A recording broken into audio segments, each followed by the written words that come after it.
मो पु 3 मासर हेब ताकू बारंबार थंडा धरुची। 3 मासर छुआ बारंबार थंडा धरुची नुह बारंबार तो नाकुर जदि पानी गड़ुची ता माने छुआ को आपण सठिक भाव में बर्पिंग करूना पानी बाहर करना। 4 वर्षर पुओ को प्रति मासरे 2 थर थंडा धरुची, काश भी लगी रहुची, मुह खोलिकी सोउची, कौन करिबी? छुआ मुह खोलिकी सोउची काश होउची या अर्थ है छुआर नाक बंद हो जाइए, सी पाटी बाटे निश्वास नौ। 7 मास छुआ को जेबे गाधेई दउची ता परदिन थंडा धरुची, कौन करिबी? 7 मासर छुआ कहतु बे जन्म है छुआ कहतु गाधेले थंडा हुए नहीं, थंडा हबार अर्थ है 2। पिलांकर आजमा विषय रे किछि कहंतु। श्वास है फुसफुस रो एलर्जी, फुसफुस आम शरीर को ऑक्सीजन देता है। संकल्प टीवी रा प्रथम प्रयास है प्रति बापा माँ को छुआर जत्न विषय शिखेबा। तेणु आसतु जदि आपण बापा माँ ही नहांती ताले देखंतु केमती छुआर जत्न नेबे। जदि बापा माँ ही सारी ताहले मध्य देखंतु निजर जहाँ प्रश्न पचारंतु, पिलांको डाक्तर देखंतु, सब्सक्राइब करंतु, प्रति रविवार दिन गोटे गोटे पाइबे आपण एपिसोड। मो पु 3 मासर हेब ताकू बारंबार थंडा धरुची। 3 मासर छुआ बारंबार थंडा धरुची नुह बारंबार तो नाकुर जदि पानी गड़ुची ता माने छुआ को आपण सठिक भाव में बर्पिंग करूना पानी बाहर करना, पेट्रोल पवन बाहर करना। तेणु खाइबा देला बेले चापिकी धरी खाइबा दिंतु, नाक जमी चिपी होकर रहा, पेटे शोई पिठे थापुड़ी दिंतु, पवन बाहर जाव।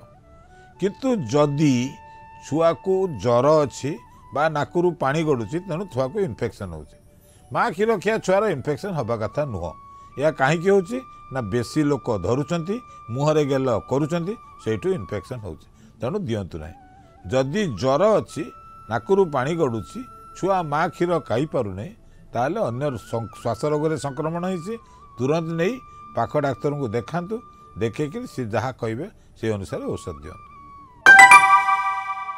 4 वर्षर पुओ को प्रति मासरे 2 थर थंडा धरुची, काश भी लगी रहुची, मुह खोलिकी सोउची, कौन करिबी? छुआ मुह खोलिकी सोउची काश होउची या अर्थ है छुआर नाक बंद हो जाइए, सी पाटी बाटे निश्वास नौची। तार कारण छुआर डस्ट एलर्जी अच्छी, तेणु डस्ट एलर्जी अच्छी माने कौन कले छुआर नाक खोल, आपण छुआर नाक को खोलने कौन करें? नॉर्मल सलाइन जोटा 10 टंका बोतल मिलूँ ताकू आनी 2 ठोपा पकई दिंतु, चिपिकी नाक को सफा करंतु, थोला थोला नाकरू सिंगाणी बाहरी जीव, बाहरी गले नाक खोलीगले छुआ आराम निश्वास नब, पाटी बंद करी नाक बाटे निश्वास नब।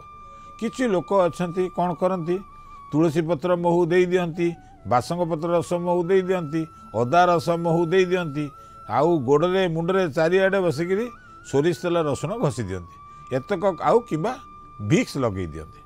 मेंथल आ एगुड़िक लगेले जो सिंगाणी बा सिक्रेशनटा ठीक हो जाए, ठीक हो गले से धूली लगे खाली आउरी ठीक हो जाए, तो एकदम टाण बहल हलदिया रंगर सिंगाणी बाहर।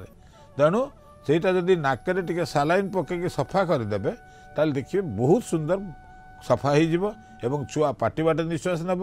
जदि नाकरे सिंगाणी भर्ती होकर छुआ माँ क्षीर भी टाणी पारे, आप निजे देखु निज नाक को चिपिकी धरवे कौन जिन को चुचुमिया कहे ताले आप निजे करें ना। तेणु छुआपाई सबु बेले नाक सफा करवाटा हूँ सबुठ बड़ कार्य। नाक जदि सड़सड़ है बा छिंकिला सांगे सांगे नाकरे नॉर्मल सलाइन पकई सफा कर दियो। 7 मास छुआ को जेबे गाधेई दउची ता परदिन थंडा धरुची, कौन करिबी? 7 मासर छुआ कहतु बे जन्म है छुआ कहतु गाधेले थंडा हुए नहीं, थंडा हबार अर्थ है 2।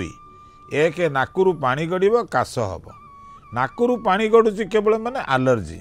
एलर्जी तो विभिन्न कारण पाक हो पारे, धूली एक्सपोज हो धूली जो हो पारे, छुआ काटू इन्फेक्शन पाई बेसी लोक धरुचंती मुहरे गेल करूँ इन्फेक्शन हो पारे, छुआ को धरिकी कुआड़े जाऊले किए ओढ़ौला कि पाछुड़ा होता बा सीमेंट काम होता सेठू डस्ट एक्सपोजर हो पारे। तेणु ये सब जिनस देखापी सब मन रखी था धूली आ धुआं टू छुआ को दूरे रखिए, छुआर जत्न भल ने छुआ को खाद्य ठीक देवे। उषुम रखिले नाकरू पानी गड़िया कमी जाए। तेणु गाधे दिंतु छुआ को शीत दिन आरंभ सकाळ 6 ରୁ 9 जो प्रथम थंडा पड़ी आसी संध्या बेले संध्या 6 ରୁ 9 स्वेटर जदि स्वेटर हो पारनी मोटा लुगा पिंधे रखु। बहुत लोक भावती आम तोइलिया घोड़े नौचु आम साल घोड़े नौचु छुआ केबे साकू भल पाती नहीं। तेणु भल पोशाक पिंधि छुआ को रखु। ए शीत दिन है बढ़िया पोशाक पिंधा बेल। तेणु निज छुआ को सुंदरिया भाव में देखापी भल मोटा लुगा पिंधा। पिलांकर आजमा विषय रे किछि कहंतु। श्वास है फुसफुस एलर्जी। फुसफुस आम शरीर को ऑक्सीजन देता है। नाक बाटे पवन जाए, ब्रोंकस रे पवन जाए, दीटी फुसफुस को पवन जाए। पवन रे थिबा ऑक्सीजन ब्लड रो ऑक्सीजन मिसी सारे ब्लड रे चारिपटे जाए देहर ब्लड ऑक्सीजन देता है। तेणु आजमा है क्षणी कौन हुए ना श्वासनली फुली जाए।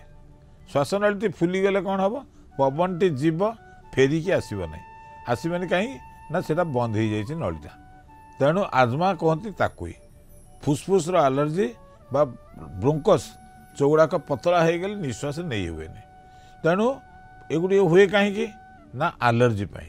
कौन एलर्जी औषध एलर्जी हो पार, खाद्य एलर्जी हो पार, परिवेश एलर्जी हो पार, सबू जिनस हो पार। तेणु मन रखि था छुआ को जार आजमा हो जगार कौन जिनस एलर्जी हो बाहर करें। जो जिनस एलर्जी हो बंद कर दिंतु छुआटी बढ़िया रहा।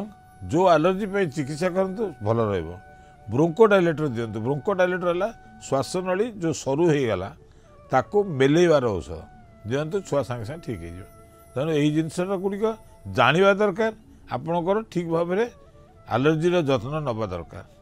कौन कौन कले हम ना ब्रोंकोडाइलेशन। ब्रोंकोडाइलेशन श्वासनलीटा चौड़ा करेंगे।